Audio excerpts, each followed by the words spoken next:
Greetings, everybody. It's Jim, and when it comes down to hiring a mercenary company, whether it be take you hire them to take care of orcs from the north, or take care of some rebel insurgents over here, it's important to have some due diligence done to make sure that they're not the type of company that would actually come after you if they sense weakness and try to take over the whole shebang, right?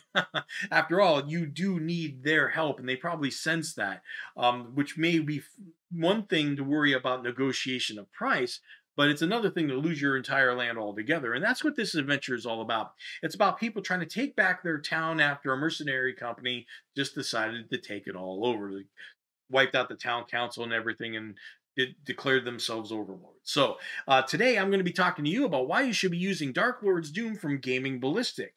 Now, this adventure is written for the fantasy trip, but it's easily converted to any system you want to use. Of course, the fantasy trip being my favorite of choice, I would highly suggest it. Most of you are reading that, watching this, are probably going to use the fantasy trip because of its tactical depth. But the thing is about this adventure, it's written by David Pulver, who also, since he's writing here for Gaming Ballistic, also, of course, writes for Steve Jackson directly, and he wrote The Red Crypt. Now, the thing is, this is really a contrast of styles here, even between David Pulver. So it's really nice. But what I mean by that is the Red Crypt is open-ended. Okay, you can go anywhere you want, and you can leave anytime you want. Okay, and I got my link down below for the video on that story. But the Dark Lord's Doom is much more linear. Okay, however, what David does well here, even though it is a linear path, he takes you from one setting to another to another.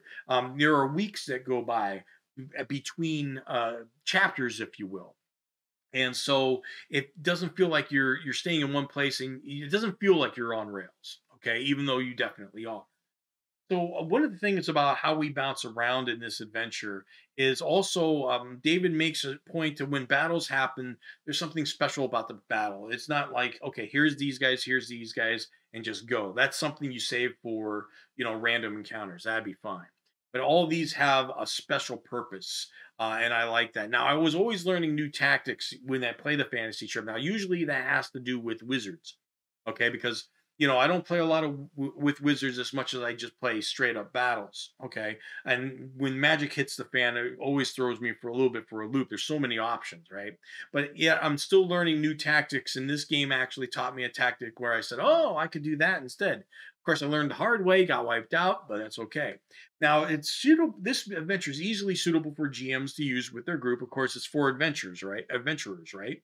So easily they could just play. You just let them know ahead of time. I would say, look, this is a programmed adventure, so it's don't help me out here and don't do anything crazy. Now, at the same time, you don't have to do that though. If you're very familiar with the entire story, you could actually make it open-ended as much as you want. If your guys want to say that they're mercenaries and they've done their battle and they can leave the adventure, they can do something else, they can call it away or whatever. But at least by knowing the adventure, you can say where the story ends up going, and that could change the entire campaign that you're running with these adventures. So that's a lot of fun. I look forward to playing it again and just trying to see how far I go, because the one thing is there is definitely an escalation. Okay, you're fighting battles big and small here, and I suspect, I've only made it halfway through, that it's going to continue to bounce a little bit in scale, partially to keep you honest, and just mainly to keep you honest, really, I would think.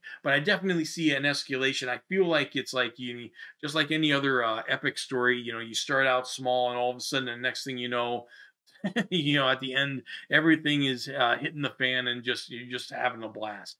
I did have a lot of fun with this adventure, and I think you will too. So definitely, I mean, what, $12.95 and even less for just the PDF? By all means, grab it.